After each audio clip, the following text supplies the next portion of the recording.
একবারও দান খরচ করবে না।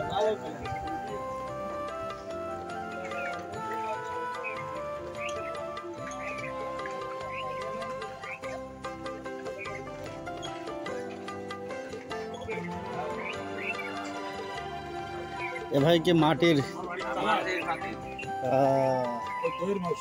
তালায় বাড়ি তোমার? তালা কোথায়? হ্যাঁ, ও আমি তো তালা সবই মার্কেটে ছিলাম মেলা দিন। মুড়োগাছাটা তো আমার গ্যাস ছিল এক সময়। হ্যাঁ দর্শকবৃন্দ, আমরা আসছি ওপারে হচ্ছে আপনার শরাবপুর, এপারে গাঁওঘরা, দুই পারেই আপনার নদীর যে অবস্থা, প্রচণ্ড আকারে পলি পড়িছে। পলি পড়ার পরে এটা চর হয়ে গেছে, আর চর পড়ার পরেই আপনার বাঁশের শাখো দিয়ে পারাপার, মাঝখানে যে গ্যাপটুক আছে ওই গ্যাপটুকের জন্য ট্রলার ব্যবহার হচ্ছে। এই যে ভোগান্তি, চরম ভোগান্তি, জনপদ, গ্রামীণ জনপদ, দেখেন মেয়েরা পড়ে যাচ্ছে, যে ভোরকায় বেঁধে পড়ে গেছে। গ্রামীণ জনপদের ভোগান্তি চরম আকারে। দ্রুত ব্রিজের দরকার এখানে দুই পারের মানুষের জন্য। ব্রিজের কাজ খুব ধীর গতিতে চলতেছে। আমরা আশা করি যাতে গতিটা একটু বাড়ে, কারণ এখান থেকে হাজার হাজার লোক প্রতিদিন পার হয়। এইটা একটা বাজার, বড় একটা বাজার। আমরা বাজারের ভিতরটা দেখাইতে পারলাম না। আর ওই পারে আছে হচ্ছে আপনার শরাবপুর বাজার। ওই যে টাওয়ার দেখা যাচ্ছে, ওই টাওয়ার হচ্ছে শরাবপুর বাজার, আর এইটা হচ্ছে গাঁওঘরা বাজার। তো দুইটা বাজারের দুই পারে প্রায় প্রতিদিন কমপক্ষে 1,500 থেকে 2,000 লোক পারাপার হয়। সে বাজারের কারণে হোক, অফিস আদালতের কারণে হোক, কেনাকাটার কারণে হোক, যে কারণেই হোক না কেন তারা পারাপার হয়। আর এই দুই পারের পারাপারের একমাত্র পথ হচ্ছে এইটাই। দর্শকবৃন্দ, আমরা চাই গ্রামীণ জনপদ অবকাঠামো উন্নয়নের লক্ষ্যে সরকার একটু সুদৃষ্টি রাখবে, সংশ্লিষ্ট কর্তৃপক্ষ যারা আছে একটু সুদৃষ্টি রাখবে, আমরাও সুদৃষ্টি রাখব। আমরাও চেষ্টা করব, যে যে স্থানে আছে সে সেখান থেকে ভালো কিছু করার চেষ্টা করবে, মানুষের উপকার হয় এরকম কিছু করার চেষ্টা করবে, তাইলে এটা ওভারকাম হয়ে যাবে। তো আসলে কষ্ট লাগে, অনেক কিছুই আমরা দেখে না দেখার ভান করি। তো এই হলো আমাদের বাংলাদেশের বর্তমান চিত্র। সরকার চেষ্টা চালিয়ে যাচ্ছে, কিন্তু সরকারের একার পক্ষে আসলে কি করবে? সরকার একার পক্ষে কি করার আছে? কিছু করার নেই। সরকার একাই যদি কিছু করতে পারতো, মানুষ, আমরা যারা আছি, আমরা যারা জনগণ, 15 কোটি, 16 কোটি, 18 কোটি, 20 কোটি, যাই বলি না কেন, আমরা যদি একটু সরকারের সাথে সহযোগী না হই, তাহলে গভর্নমেন্টের একার পক্ষে কোনো উন্নয়নের কাজ করা সম্ভব না। তো গাঁওঘরা আর শরাবপুর এই দুটো এলাকার এই যে 2,000-3,000 পরিবারের যে যাতায়াতের যে মিলন মেলা, এটা নাজেহাল অবস্থা। মেয়ে ছেলেরা পড়ে যাচ্ছে, ছোট শিশুরা পড়ে যাচ্ছে। ব্রিজের কাজটা ধীর গতিতে চলতেছে। আমরা সংশ্লিষ্ট যারা আছে তাদের কাছে কামনা করি তারা যেন এটাকে একটু দ্রুত করে।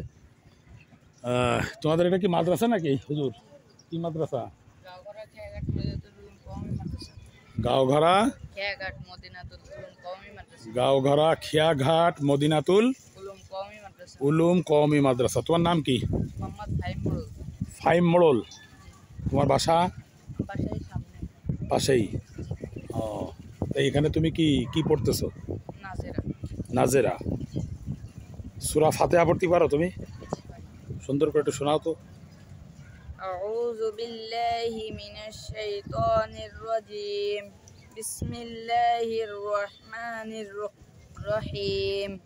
আলহামদুলিল্লাহি রাব্বিল আলামিন আর রহমানির রহিম মালিকি ইয়াউমিদ্দিন ইয়াকা না'বুদু ওয়া ইয়াকা নাস্তাঈন ইহদিনাস সিরাতাল মুস্তাকিম সিরাতাল লাযীনা আন'আমতা আলাইহিম গায়রিল মাগদুবি আলাইহিম ওয়ালাদ-দাল্লিন আমিন। মাশাআল্লাহ, সুন্দর তোমার স্পষ্ট ভাষা। আমরা তোমার দীর্ঘায়ু কামনা করি এবং দোয়া করি তুমি আগামীতে আরও ভালো কিছু করো এবং সুন্দরভাবে সুন্দর উচ্চারণ করে আমাদেরকে শোনালে। মাশাআল্লাহ, তাহলে ভালো থাকো। হ্যাঁ, আমরা একটু ভিডিও করতে আসছি। আমি একটু তাল গাছের, না বেশি হয় নাই তো 5 মিনিট, তাল গাছের সিনারিগুলো নিয়ে শেষ করে দিয়ে আমি একটু হাঁটি।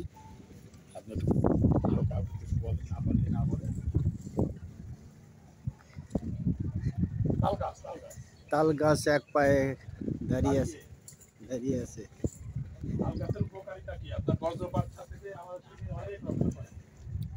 হ্যাঁ, বজ্রপাত তাল গাছের থেকে ভালো শ্বাস, ঠান্ডা আছে।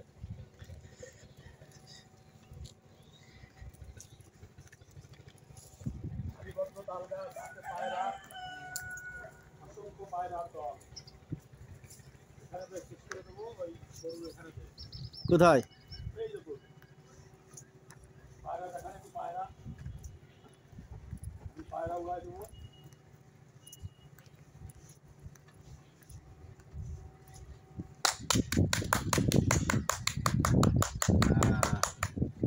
পায়রা উড়িয়ে দিলাম।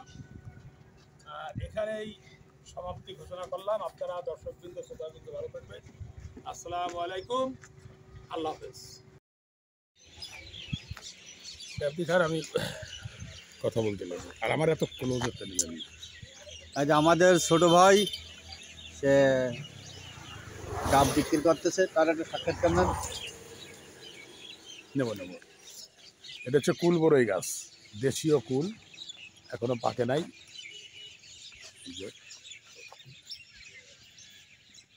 পাশাপাশি আপনার আমরা একটু ডাব খাইলাম এই বাড়ির থেকে।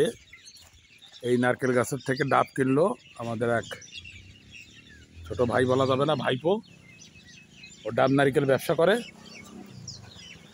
তো আমরা খাইলাম আর কি। এই যে সরলা ডাব, প্রত্যন্ত অঞ্চলে ডাব কাটতেছে। কই তোমার সেই অস্ত্র কোথায়? অস্ত্র দিয়ে একটু ই করো, একটু খোঁচাখুচি করো। হ্যাঁ, আমি একটু তোমার একটু। হ্যাঁ, তুমি তাহলে কতদিন ধরে ব্যবসা করতেছো? আমি 4-5 বছর। 4-5 বছর। 4-5 বছর ব্যবসা করে তুমি কি লাভবান? মানে তোমার কাছে কি মনে হয় যে ব্যবসাই ভালো? এবং তুমি সেইভাবে সকালবেলা গাড়ি নিয়ে বেরো এবং এই ডাব নিজে গাছে উঠে পারো, তারপরে এইভাবে বিক্রি করো। শহরে কি যাও নাকি? শহরে যাই মাঝে মাঝে যাও। তুমি কি মনে করো যে চাকরি বাকরির পিছনে না ঘুরে এরকম আত্মনির্ভরশীল ব্যবসা ভালো? এই আমাদের ভাইপো বলতেছে যে চাকরি বাকরির পিছনে না ঘুরে নিজে একটা কিছু করা ভালো। দেখেন, সে তার একটা ভ্যান আছে, তাতে একজন পরিচালক আছে, দুইজনে বেরোইছে, কেনবে বেচবে, এইভাবেই চলবে। দর্শকবৃন্দ, আমরা আমার বাড়ি আমার গ্রাম ইউটিউব চ্যানেলের পক্ষ থেকে আপনাদেরকে জানাই অভিনন্দন হেমন্তের। আপনারা ভালো থাকবেন। একটা ঔষধি গাছ পাইছি, যদি আপনারা চিনতে পারেন ভালো, আমি নাম বলে দেই, নিম গাছ। এই নিম গাছ ওটা ঔষধি গাছ। হ্যাঁ, দেখেন এই গাছ আর 5 বছর পরে একটা ফার্নিচার হবে। আর এখন আপনার এই পাতা, নিমের পাতা বেটে যদি আপনি কোনো ক্ষত স্থানে দেন, তাহলে সেই ক্ষত স্থানে মারাত্মক উপকারী কাজ করবে, ঔষধি কাজ। এবং এই নিমের পাতা বেটে যদি আপনি রোদে শুকায়ে জড়িবুটি বানিয়ে খেতে পারেন, তাহলে আপনার কৃমি, পেটে যে কৃমি থাকে ওটাও থাকবে না, চুলকানি পাঁচড়া থাকবে না। এই নিম গাছের এটা বলতে গেলে অনেক কথা বলা লাগে। আপাদমস্তক বলা যায় যে এটা ঔষধি গাছ। নিম গাছ একটা ঔষধি গাছ। মুরব্বীরা বলতেন যে যদি পারো বাড়ির দক্ষিণ কোণায় একটা নিম গাছ রেখে দিও, তাহলে মনে করবা যে একটা ডাক্তার তোমার সাথে আছে। এটাই আমরা তো আসলে গাছগাছালি দেখি, পছন্দ করি। সবদিন আছে গোল গাছ, যেহেতু আমরা একটা প্রত্যন্ত অঞ্চলে আসছি, এখানে আছে গোল গাছ, গোলের পাতা, ছোট্ট একটা বসতিতে গরু ছাগল হাঁস মুরগি। নেন এটা একটু ধরেন, আমি টপ করে দিই।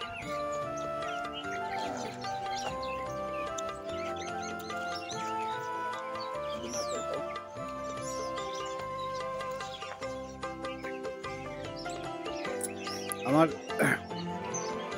সদ্য বড় ভাই মাত্র নাইকো খাওয়া শুরু করছে। ডাব খাইছে আগে, এখন নাইকো খাচ্ছে।